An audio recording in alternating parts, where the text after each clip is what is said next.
Welcome to this series of videos, Menopause Made Easy, and today is part 1. These series of videos are made for the layman or laywoman in this case, and I speak not as an expert gynecologist, but rather as a previous medical director for several years in a pharmaceutical firm selling hormone replacement therapy as well as female oral contraceptives. The climacteric. The menopause is that point in time when final loss of menstruation occurs. Menopause is caused by the loss of function of the ovaries, the major reproductive organs in the female. So menopause cannot technically be diagnosed except after many cycles of absolute amenorrhea or absolutely no periods at a median age of usually 50 to 52. And in the climacteric, 40% of the cycles are anovulatory. You do not ovulate. What is menopause? At around the age of 45, women approach a phase in life called the climacteric.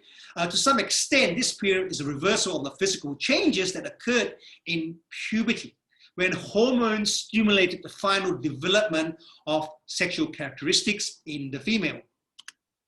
Menopause is caused by loss of function of the ovaries, the major reproductive organs. The most critical event is the drastic reduction of the production of estrogen, one class of female sex hormones. The number of oocytes or eggs and ovaries when you are an embryo, and when you are given birth, you have about 40,000 eggs in your ovaries, and each cycle, with each menstrual cycle, you ovulate and egg is released until menopause when you become anovulatory. What are the stages of menopause? Climacteric, perimenopause, menopausal transition, premenopause, postmenopause.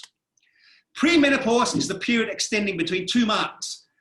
The first mark is when the cycle disturbances sets in, and 40 to 45 of age is when they start, to when you have no periods or when you have menopause. That period is called the premenopause. Perimenopause is the limited period around the menopause, roughly 1 year to 2 years before to 1 to 2 years after menopause, where symptoms are most severe. Postmenopause is the period extending between 2 marks, when you stop having periods, to the disappearance of subjective complaints, roughly the age of 60 to 65. So a post-menopause period is about 10 to 15 years in duration. What happens to the hormone at menopause?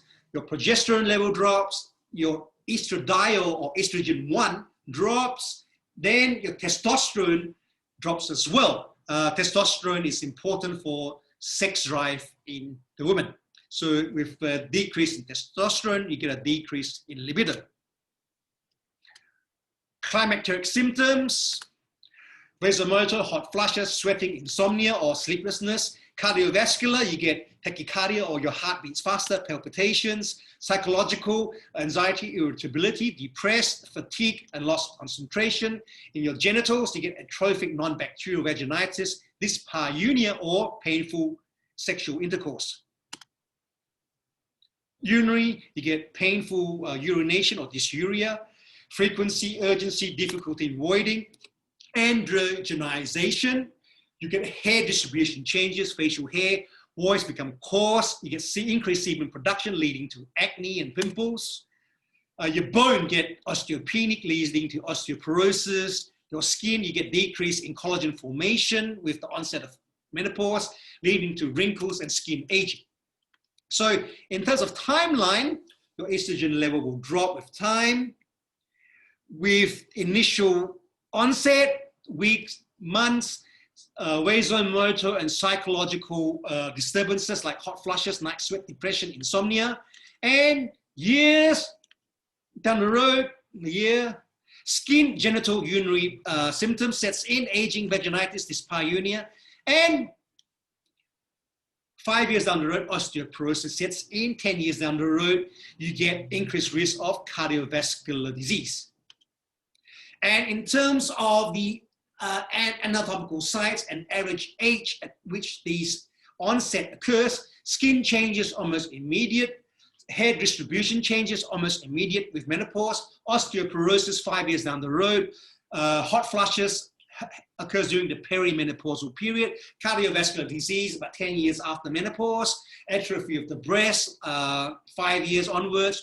And your urogenital atrophy starts in more or less immediately after the onset of menopause.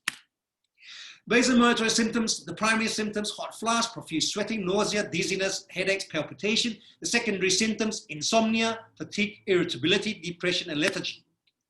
And all this is due to estrogen withdrawal. Your estrogen drops, not because of low estrogen levels, because people with no estrogens do not suffer from hot flushes. And it usually starts in the face, the neck, the head, and the chest. Has an estimated duration of 3 minutes, may occur just a few times a month, or in some cases, 30 times a day. And it persists for at least a year in 80% of the women, and is commonly preceded by sleeping activities. I mean, just before you sleep.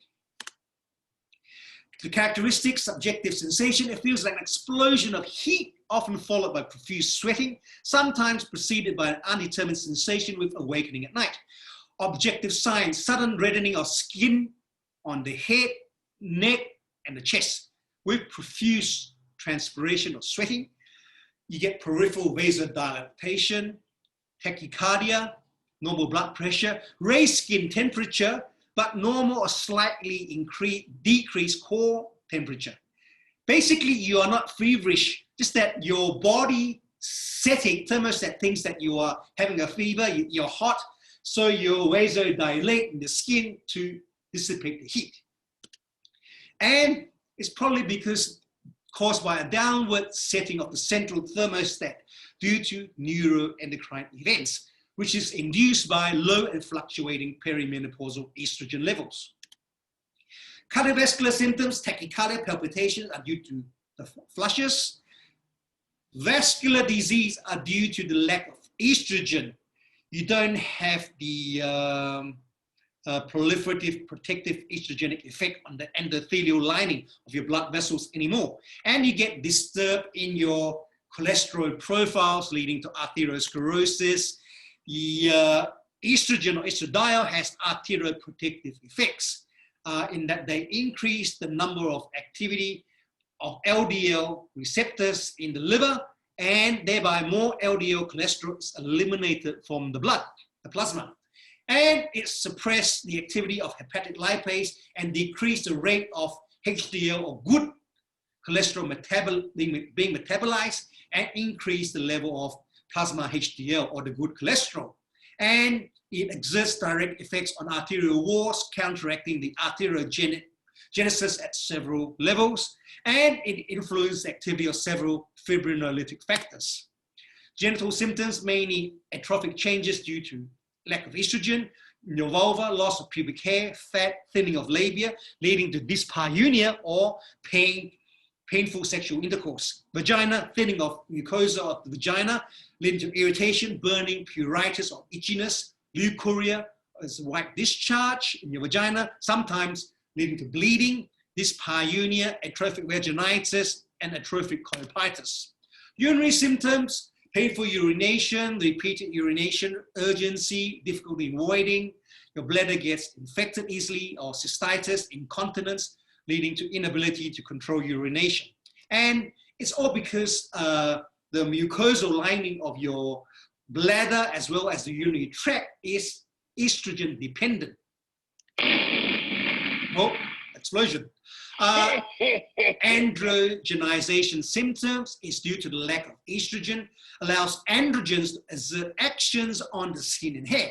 You get a disturbed androgen to estrogen ratio, leading to increased hair on the face, decreased hair on the scalp, seborrhea, that means skin oiliness, leading to acne, and skin aging, because immediately after menopause, the fibroblasts will be less active, leading to decrease in collagen and elastin production in the skin.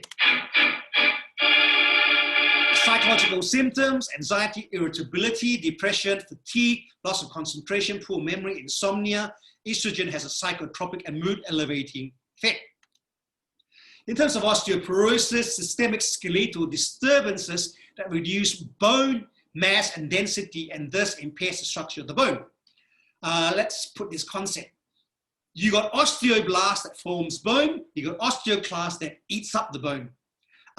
With menopause, what happens is that the osteoclast activity is more active than the osteoblast, and thereby you get bone resorption is increased more than bone formation, leading to osteopenia and osteoporosis. The effects are more obvious on the trabecular bone than cortical bone, like the vertebrae, leading to kyphosis or Dowager's hump because of compression of the thoracic vertebrae, hip fractures, commonly femoral neck fractures, and Colles fractures. When you fall down, you break your wrist. In the next video, I will share with you the clinical checkup for menopause, and I hope you find this video informative. So stay tuned, and thank you for listening.